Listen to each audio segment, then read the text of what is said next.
We love kicking things off with a comment. Andrew on the YouTube says he's been enjoying these, which we love. It's good. It's good. We love comments too. Yeah, we do. Thanks for the feedback. It's the big attraction of going live is you get the listener feedback, which is somewhat hidden through the podcast format. Stage 17 of the Tour de France didn't disappoint. I didn't watch it live. I was genuinely excited waking up this morning going, oh yeah. Where did you watch from? Or did you just watch the whole replay? I watched until like kind of halfway up the first climb, and then I tuned back in at that point. Yeah. I've consumed the whole thing.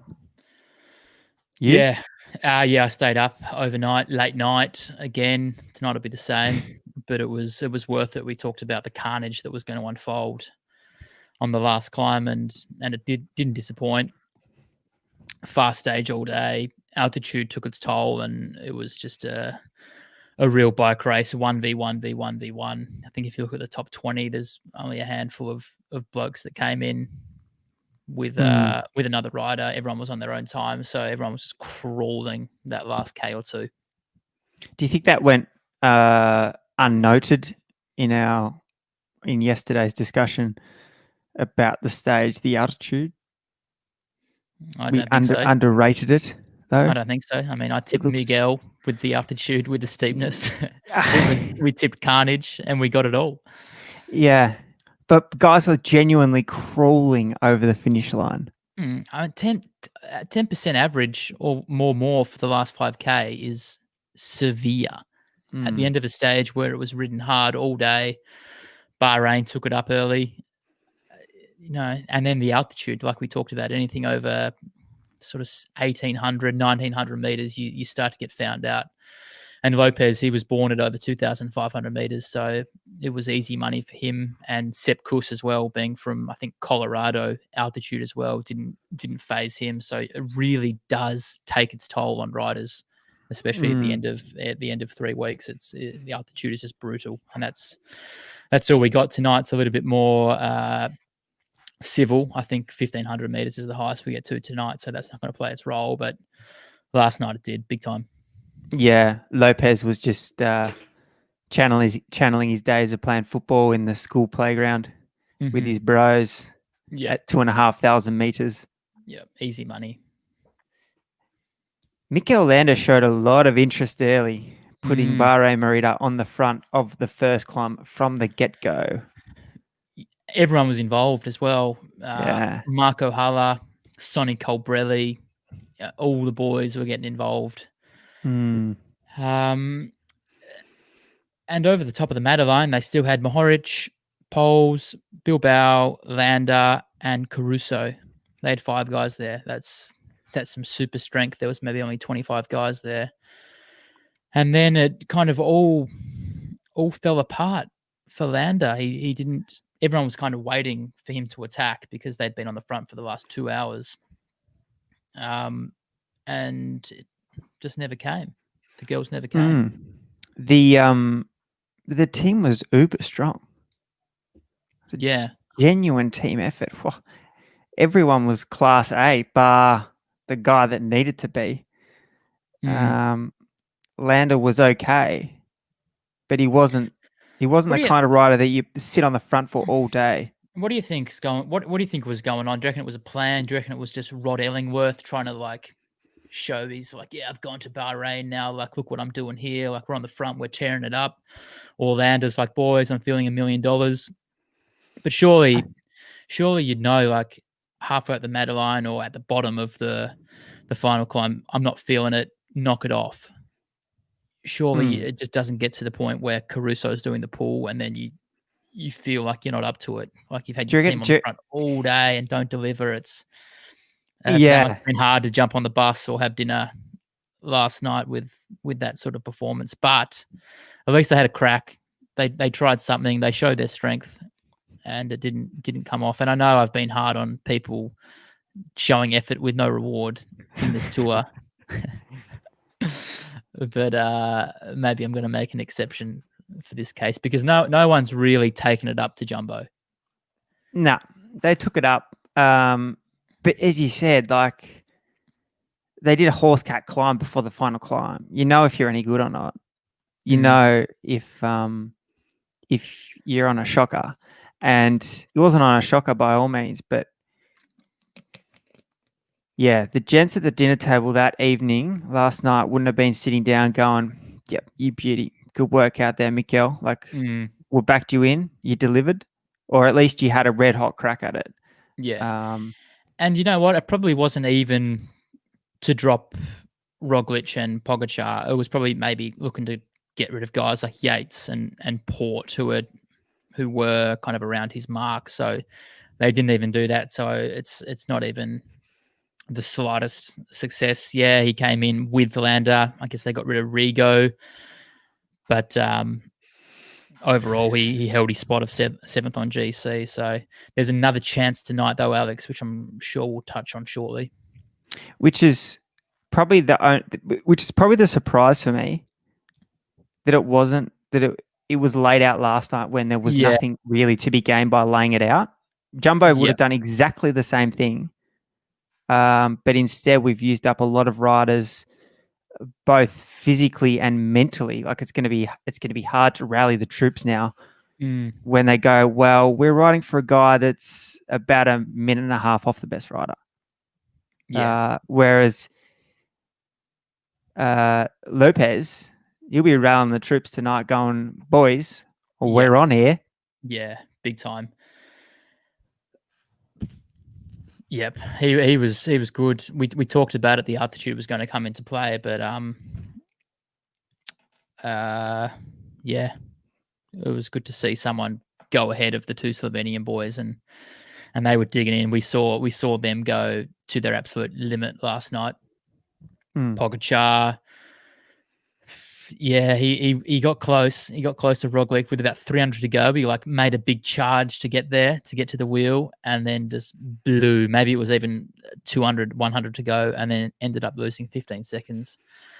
But yeah, overall, just a good stage, and I think it kind of is going to take that kind of severe gradient to get a race like that, because if it's 6 or 7%, teams can just pull and control. But when it's that steep, if you're not up to it, there's nothing your team can do to help you.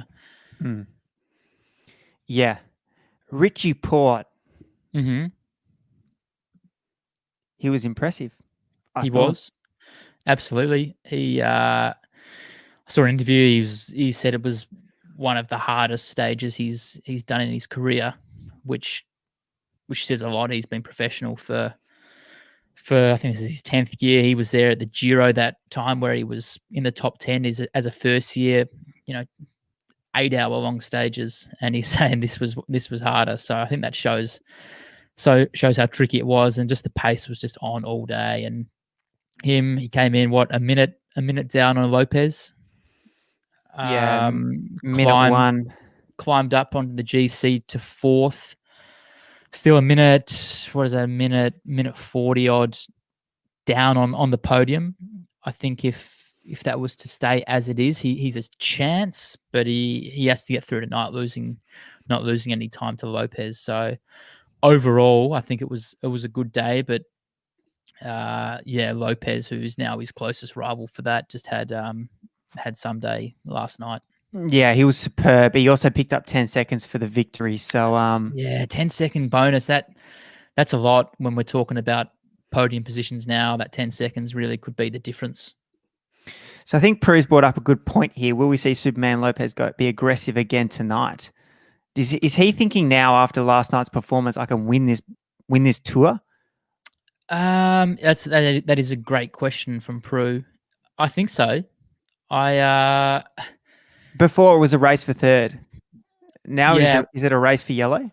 I mean, he's now in two minds. He can just hold for third and hope that that's enough time to hold off Richie in the time trial, secure the podium, or does he risk losing that perhaps and launch on one of these earlier climbs tonight? Maybe not the Rose Alarm, but one of these other two before that that last climb, the last categorized climb, because there's another climb after that climb which is uncategorized but still looks pretty decent. So I wouldn't be surprised to see Astana light it up at some point and throw it on the line, because I don't think a minute and a half he'd be going into that time trial feeling comfortable to hold. So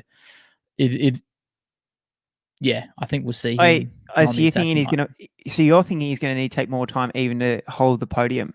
You think Richie's going to claw back a minute 30 on that TT? I think so. I think it's possible.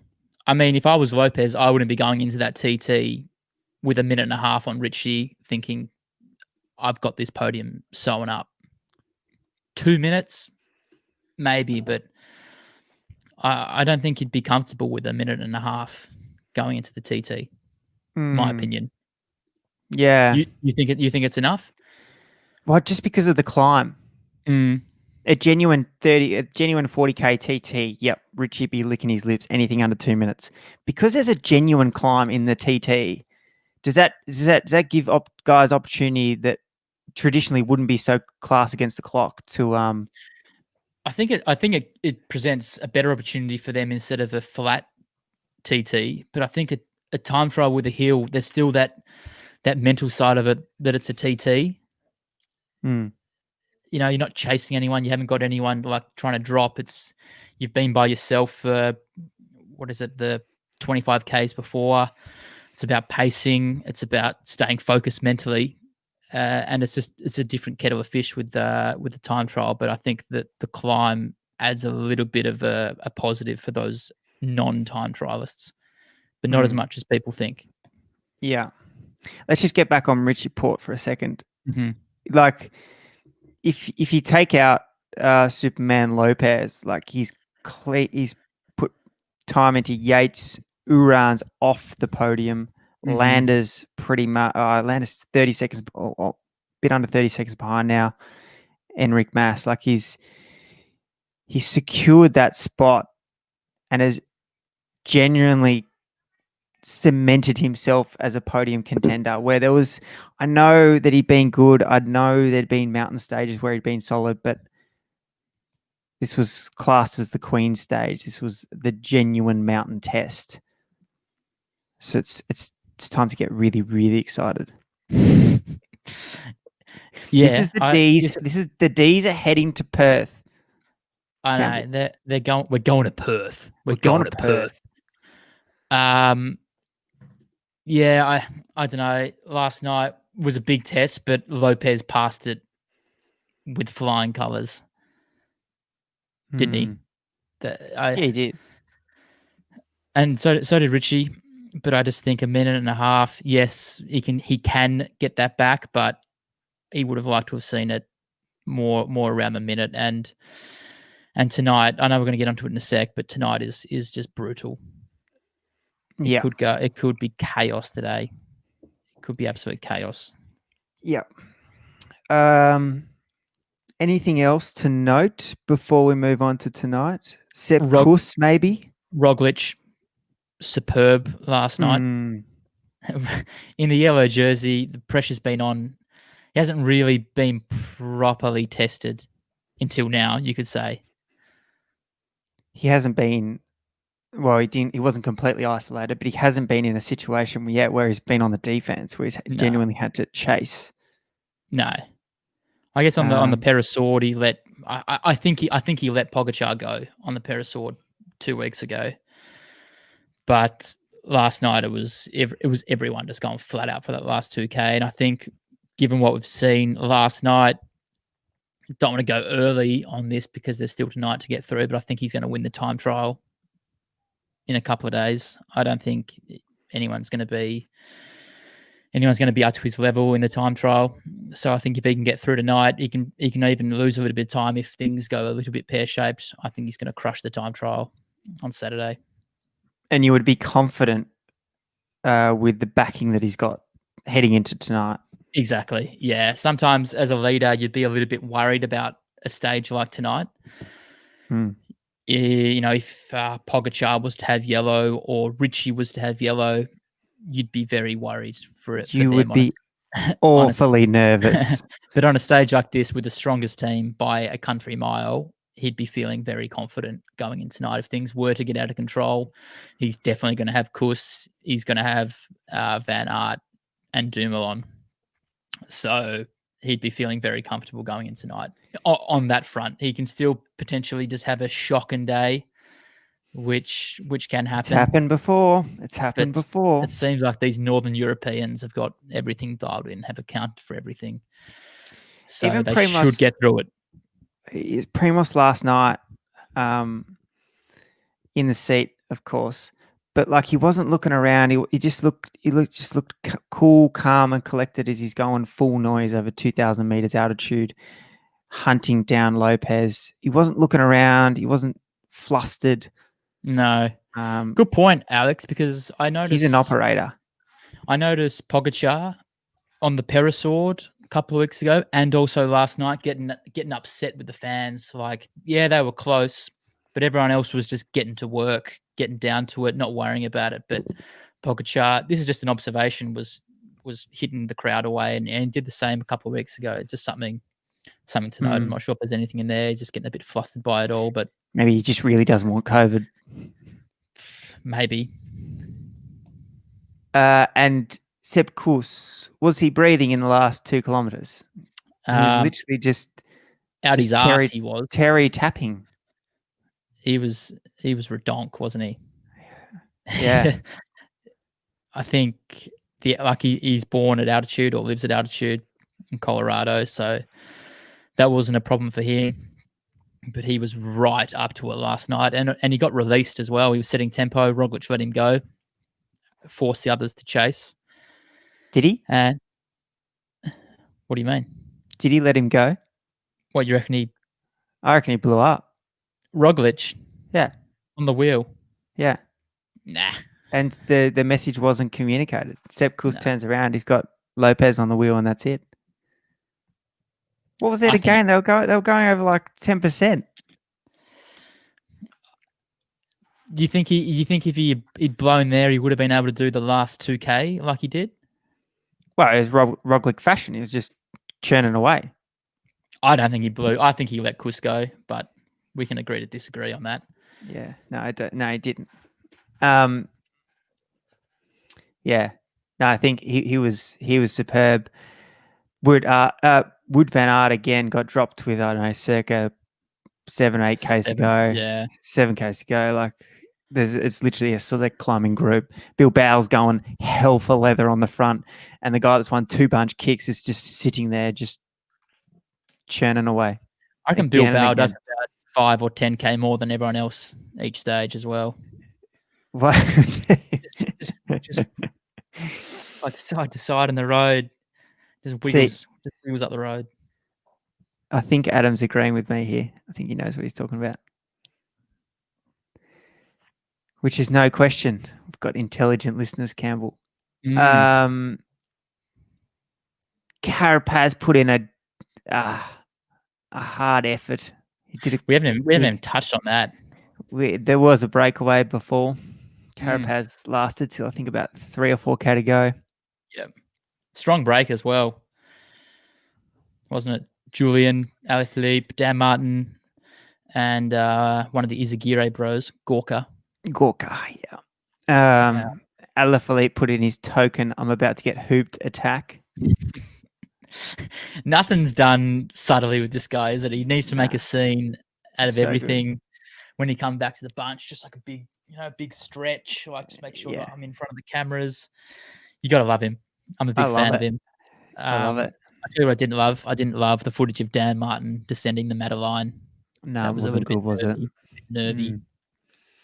A la Zakharin. It was awfully stiff. He was. Yeah, he was. Yeah, looked real stiff on the bike. And then you just got Alaphilippe just like diving into corners. Alaphilippe just doesn't care. He was going so hot. Even the way he descends is animated. He throws a little bit of extra sauce on it, doesn't he? Yeah, like when we were looking at Hershey the other night, just flowing down, or even Kamna the other night, like the silky smooth descenders. Alaphilippe's good, but it's dynamic. He's like ripping into corners. Yep. Awfully aggressive on the entry and an exit. Whoops. And we've lost Campbell.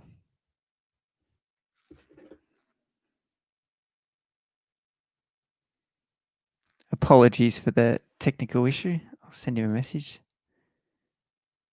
See if we can get him back on.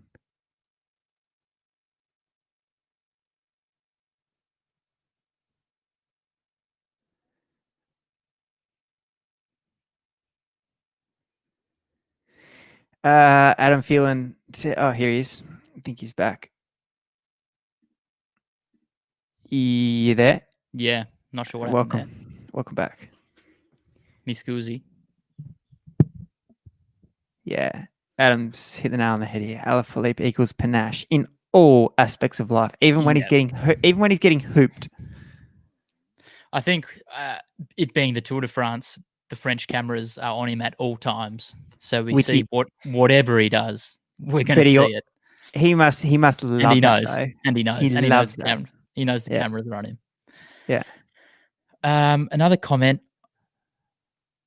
I saw Valverde top 10. Yeah. At 40 years of age. Incredible. Yeah. Andy makes an even better point. Julian Alaphilippe given the most combative for his efforts, even though Carapaz was on the hunt till 3Ks to go. Stiff. I think Carapaz got it the day before as well. So maybe there was a little bit of let's share it around a bit. Yeah. Yeah. But yeah, Carapaz looked really good on that last climb, didn't he? That steep, flattens out a little bit, just always just on top of the gear. A little bit of altitude to help him along. Altitude as well, key for him. And something I also noticed, Alex, you and I, we never get around this sort of caper in cycling, tech, etc. But I noticed some small chain rings on the some of the riders last night, probably 30, 36 or so on the front to deal with the severity of that last climb. Just something worth noting. How on earth did you notice that? You can tell when there's a small chain ring on the front. What do you mean, like just instead of their big chain ring? No, or smaller than the normal small chain ring. This is why we don't talk about tech, but yeah, sweet. It was just an observation. Yeah, it was awfully steep. Yeah, it was awfully steep. Yep. Gone are the days where you can only have a 23 and you just muscle your way. Yeah, well, there's always these old stories of in the Giro, Pantani given the nod to the mechanic to put the 23 on for a big day in the mountains. Question from Adam: does the Pog wear white jersey or the KOM jersey? I think I heard on the coverage last night, Keno said the white takes priority. Takes priority, I think. What would you wear if you had the option? He did say, but I can't remember. I'd wear polka dot. I'd wear polka dot, especially if the team's going to kick you out. Full setup. Yeah. I can't remember what takes priority. Keno did say I'd definitely take polka dot over white. Adam says, "Lol, tech guy. I reckon we're about as techie. We are techier than him, though." Yeah. Yeah. Yep. KOM for sure. Yeah, big time. Especially when you've been wearing the white for 2 weeks. He's going to run the polka dot nicks as well if he wears that jersey tonight. He's been wearing white nicks, and he's just going to throw some filthy polka dot nicks in there and tear the race to shreds tonight. Wouldn't that be cool? KOM jersey, just shredding the race tonight. Genuinely the best climber in the race. So tonight? Yes, bring it up. Bring up the profile on the screen. Yeah, working on it. There we go. Oofed. Credit Pro Cycling Stats as always. Yeah, as always. Love their work. Zoom in. There we go. Now the sprinters got through last night, no problem. And I thought 37 minutes was small, that time cut. Tonight's going to be a real problem for them. Such a problem. Because they're getting dropped on the Rosa line for sure. Oh, yeah. What's that? Well, they'll be good to make the Rosalind the official start of it. Yeah. Look at that. Literally, you climb for 45.5 kilometers out of the holes. Do you reckon Bora potentially just ride that flat out? For two reasons. For two reasons. To just extend the gap between them and Bennett in terms of time at the top, and then B, to be maybe launch like a Schuckman or Kamna or Bookman. What's Luke doing? I'm just laughing at Luke's comment about the Callaway. It's good out. I can't play golf here, so I can at least wear my kit. I've forgotten about your question. Sorry. Bora riding full gas on the Rosa line to get rid of Bennett. To make him miss time cut so he doesn't get to? That's what I do. The strategy. That's what I do. Well, he's not going to beat him on the Champs Elysees. Exactly. You can't beat him by points, so just make sure that he's not there in Paris. The only way to guarantee that he's going to win the green jersey is eliminate your rivals. Yeah. And like I said, there's some byproduct from that. Whittle the group down, launch one of their 3 Germans on one of the other climbs, and go for the victory that way. So, yeah, maximum chaos tonight, starting on the Rosaland. Who knows what's going to happen? No one. Does Landa rally the troops again? So this is where our question is tactics last night. Like, Landa, you're off the general, get the boys around you and light up the Rosalind and go on a mad mission. Tonight was the night to do that, not last night. And I also think that if he says do it again tonight, the team's not going to have a whole lot of confidence in him, considering what happened last night. So is he going to get 100% out of those guys?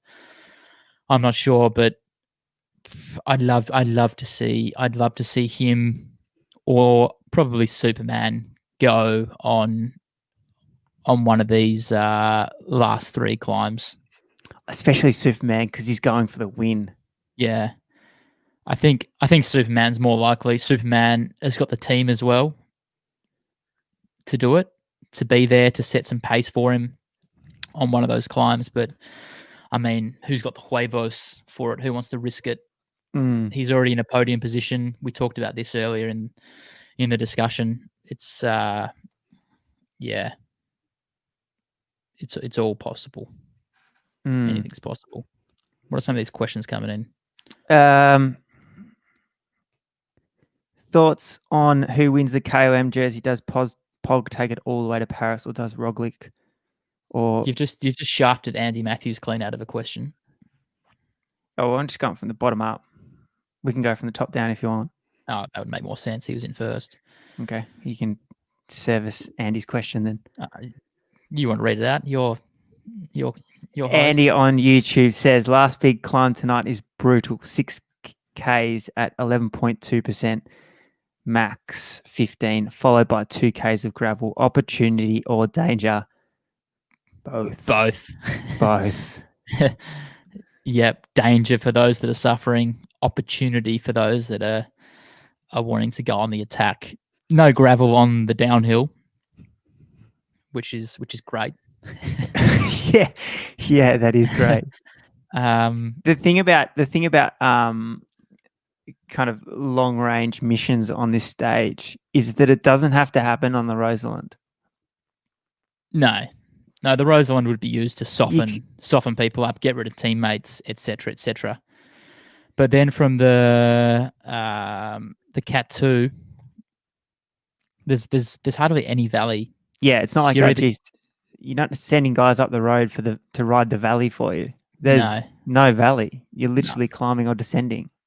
This has got Andy Schleck 2011 Leopard Trek sort of spec written all over it. Long range, going for broke. Yeah.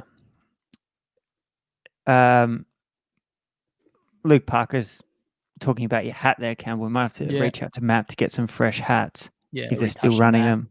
Or if Callaway do want to come on board, we're more than welcome. Yeah. For all that golf we can play at the moment. Yeah. Back to Declan's question. Thoughts on who will win the KOM jersey? Does Pog take it all the way to Paris? Or will someone else pick up some points tonight? You'll just get up where we're at with where we're at. There's 3 points difference between Pog and Rog. Lopez, we're talking about him going on an assault on a mountain raid. Maybe he's the man for it.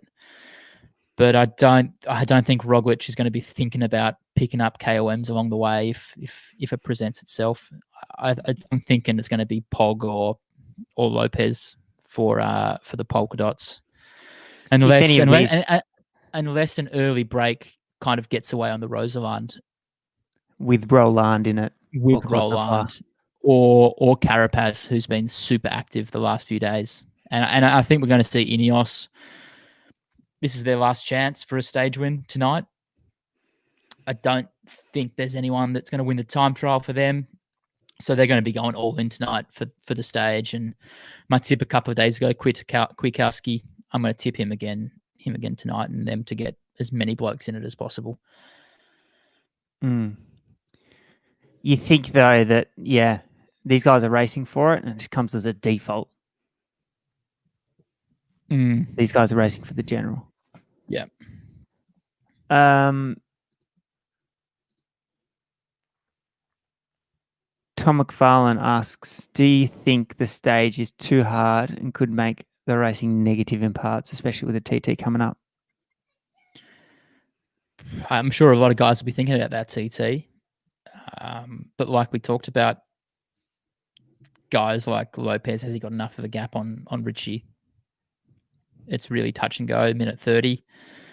But can we see will we see like a bit of a Spanish alliance? Valverde, Mas, and Landa just trying to cook something up there between those guys. Movistar, this has got them written all over it a little bit in terms of an early assault, catching people off guard.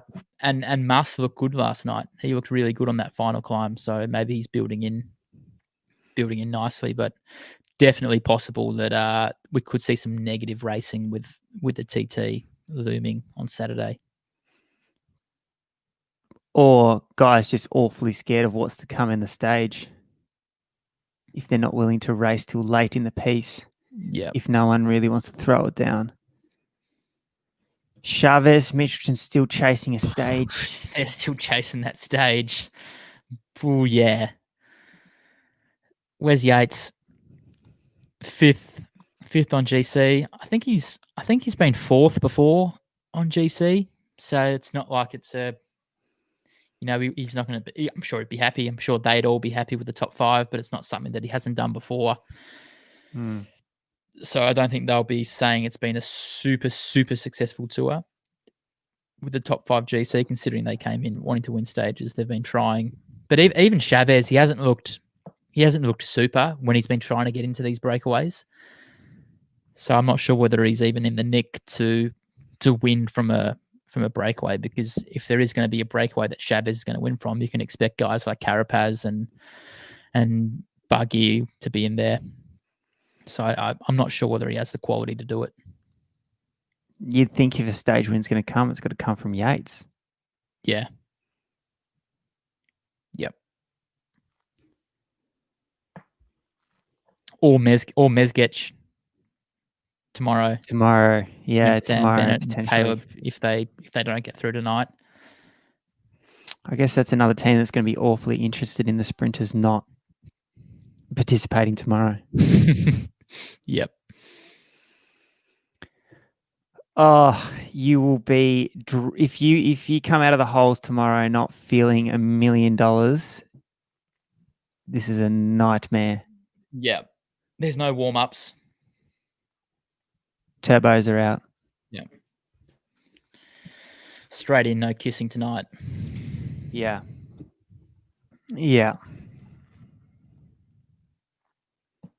So you're punting with Kwiatkowski from the break? Yeah. I'm still going with him. I think Ineos are going to be desperado tonight. So he's been saved. He hasn't looked to get in the break. Carapaz has tried the last few days, and I think Kwiatkowski is on a similar level. So I'm gonna go with him tonight. You? I'm going to go with Lopez B2B. B.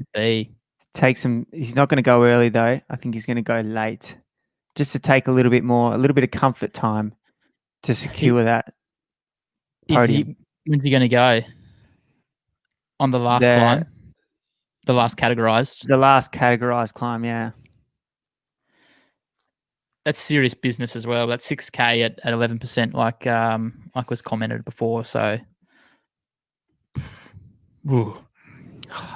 Andy Matthew makes a good point. Sprint at 14 kilometers. But as you said, Campbell, is Sagan even care? Does Sagan even care about the points, or he just cares about the only option now is elimination? I think the option now is elimination, is execution. At the same time, though, Trenton's not that far away. I can't quite see on that screen there. Trenton's at 2:18. Sagan's at 2:31. Yeah. If those two can form an alliance tonight and eliminate Sam Bennett, such a brutal strategy to be thinking about.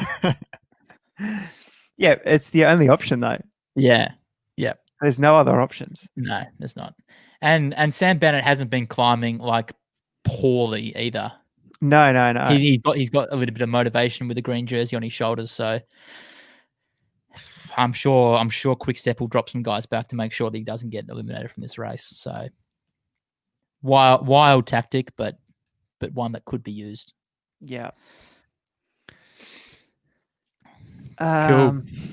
Yeah. You having a watch tonight?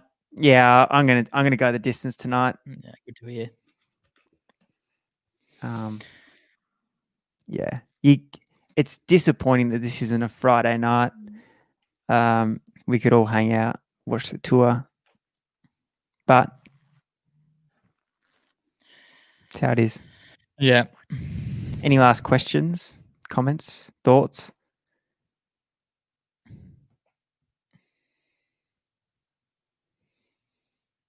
I think that's it. Cool. Same again tomorrow with Tour de France probably wrapped up.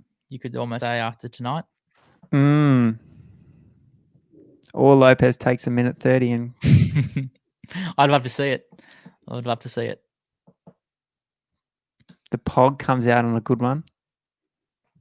Anything's possible. The Pog gets awfully excited on the Rosalind. You can't see Richie. Can you see Richie getting excited? No, not at all. He's waiting for that time trial.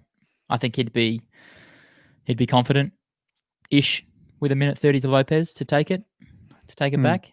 So I think he'll just be looking to get through tonight unscathed. Yeah. Awesome. Thanks to everyone for tuning in.